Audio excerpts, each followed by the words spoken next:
আরও একটি গুরুত্বপূর্ণ টপিক, এটাকে না জানলেই নয়। না, কারোর কথাতে আপনি কান দেবেন না। আমরা পুরাকালে অনেক পুঁথি পড়ে দেখেছি বা রামায়ণ মহাভারতে দেখেছি, সেখানে অনেক মনীষী জপ করার সময় তাদের সেই জপটাকে ভঙ্গ করার জন্য বা তাদের তপস্যাকে ভঙ্গ করার জন্য স্বর্গ থেকে অনেক অপ্সরা পৃথিবীতে আসতেন, এসে তাদের চারপাশে নৃত্য করে গান করে তাদের সেই তপস্যাটাকে ভঙ্গ করার চেষ্টা করতেন। সেখানে একটা জিনিস লক্ষণীয়, সে ঋষি মনীষীরা কিন্তু কোনোদিনই চোখ খুলে দেখতেন না বা তার নিজের কাজের গাফিলতি করতেন না। তিনি যে তপস্যা করছেন দীর্ঘদিন ধরে, তার সেই সাধনার ফল এক নিমেষে কিন্তু মিথ্যে হয়ে যেতে পারে, চুরমার হয়ে যেতে পারে, ভেঙে তার স্বপ্ন।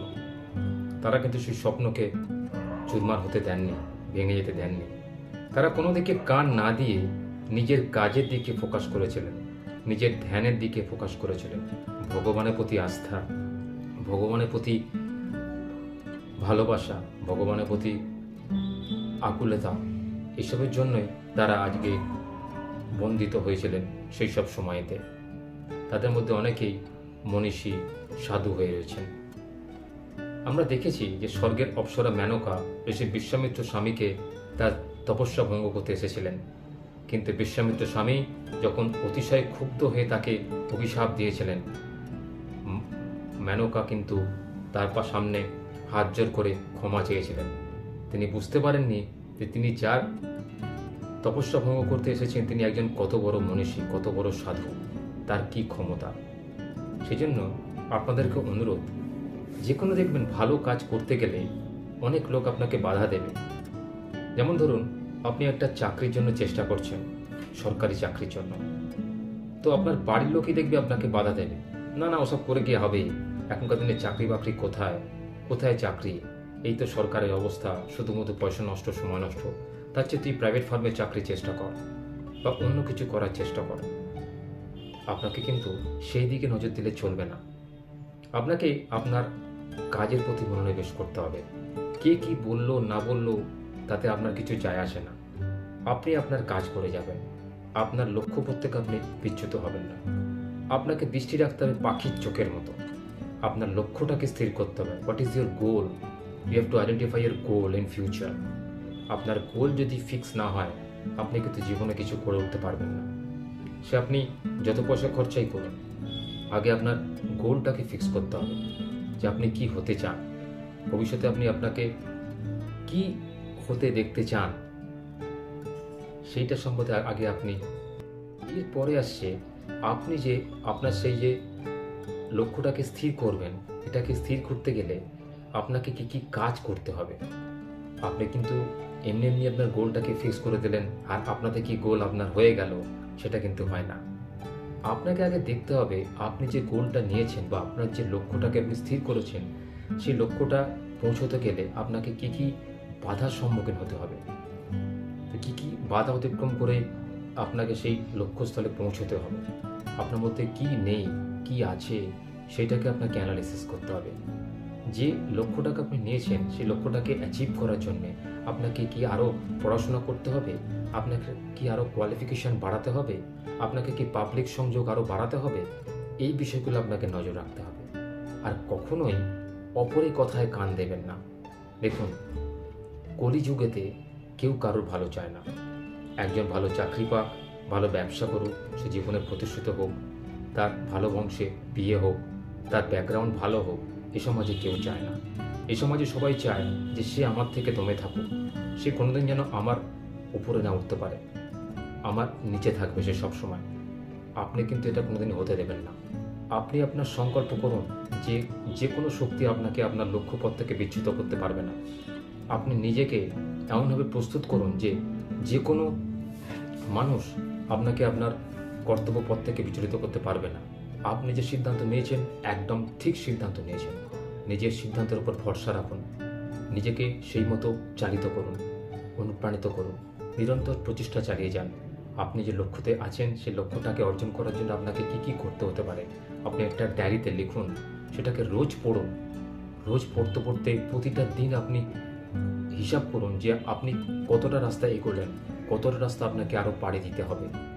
তার মধ্যে আরও কী কী আপনাকে ইমপ্লিমেন্টেশন করতে হবে, কী কী আপনাকে আরও শিখতে হবে, জানতে হবে, আরও অ্যাডিশন করতে হবে বা ছেঁটে বাদ দিতে হবে, বা যেগুলো আপনি অলরেডি করে এসেছেন সেগুলো থেকে আপনি কী শিক্ষা নিয়েছেন, এ থেকে আপনাকে আরও ইমপ্রুভমেন্ট কী করে করতে হবে।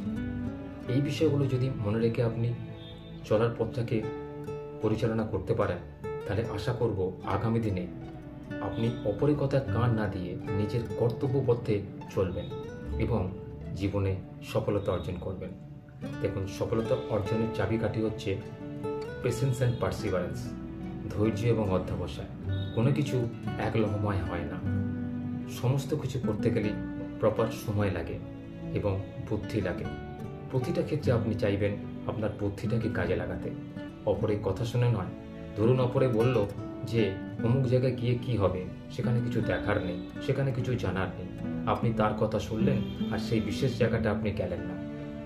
পরে জানতে পারলেন সেই জায়গাটা এমন কিছু প্রাকৃতিক সম্পদ রয়েছে বা এমন কিছু প্রাকৃতিক সৌন্দর্য রয়েছে যেটা একটা পর্যটকের দৃষ্টি আকর্ষণ করে, যেখানে গেলে হয়তো আপনার স্বাস্থ্য ভালো করতে পারত, আপনার মন ভালো হতে পারত, আপনি একটা সপ্তাহ বা একটা দিন বা দুটো দিন, তিনটে দিন আপনি খুশিতে আনন্দিতে সেখানে কাটাতে পারতেন আপনার পরিবারের সঙ্গে। তো কখনোই এমনটা করবেন না। সবসময় নিজের ওপর ভরসা রাখুন, নিজের পায়ে চলার চেষ্টা করুন। এই নয় যে কেউ আপনাকে পথ দেখিয়ে দেবে, আপনাকে যা বলবে আপনি শুনে নেবেন। শুনবেন কিন্তু সিদ্ধান্ত নিজে নেবেন। সবসময় আবার অপরের কথায় কান না দিলেও চলে না, কারণ হতে পারে পৃথিবীতে এমন একজন লোক আছে যারা একটু বেশি জানে, যারা একটু বেশি যোগাযোগ রাখে, তাদের পাবলিক রিলেশন বেশি বা তাদের জ্ঞান বুদ্ধি বেশি। তাদের সঙ্গে আপনি নিজেকে সংযুক্ত করুন, তাদের ভালো কথাগুলো নেওয়ার চেষ্টা করুন, তারা কি বলছে, তারা কি করতে চাইছে সেগুলোকে ফলো করুন। ফর এক্সাম্পল, বিভিন্ন মনীষীর বই পড়ুন, স্বামী বিবেকানন্দ, শরৎচন্দ্র চট্টোপাধ্যায়, এদের বই পড়ুন, দেখবেন আপনি অনেক কিছু জানতে পারবেন। কবি রবীন্দ্রনাথ ঠাকুরের বই পড়ুন, দেখবেন আপনি সাহিত্য সম্পর্কে অনেক কিছু জানতে পারবেন। আপনি কার্ল মার্কসের বই পড়ুন, আপনি শ্রম তত্ত্ব সম্পর্কে জানতে পারবেন। আপনি স্বামী বিবেকানন্দর 4টি যে বই রয়েছে, ভক্তিযোগ, জ্ঞানযোগ, কর্মযোগ, রাজযোগ, এই 4টে বই আপনি পড়ে নিতে পারেন। দেখবেন আপনার মধ্যে সম্যক জ্ঞানের উদ্ভব হয়েছে, আপনি নিজেকে আরও প্রসারিত করতে পারছেন, নিজের মনে ভাব প্রকাশ করতে পারছেন অপরের কাছে। কখনোই কোনো কথাতে আপনি বিচলিত হন না, আপনি সমস্ত কথাকে আপনার নৈতিকতা দিয়ে বিচার করতে পারছেন, অ্যানালাইসিস করতে পারছেন, কখন কোথায় কিভাবে কথা বলতে হবে আপনি তার সম্যক জ্ঞান অর্জন করে গেছেন। আপনি বাজে কথা কম বলছেন, আপনার কথার মধ্যে একটা ওয়েট আছে, ভ্যালু আছে, লোকে আপনাকে গুরুত্ব দেবে। তাই কান সেই কথাতেই দেবেন যে কথার কোনো ভ্যালু আছে, যে কথার কোনো মূল্য আছে। সবসময় শোনা কথাতে কাউকে বিশ্বাস করতে নেই।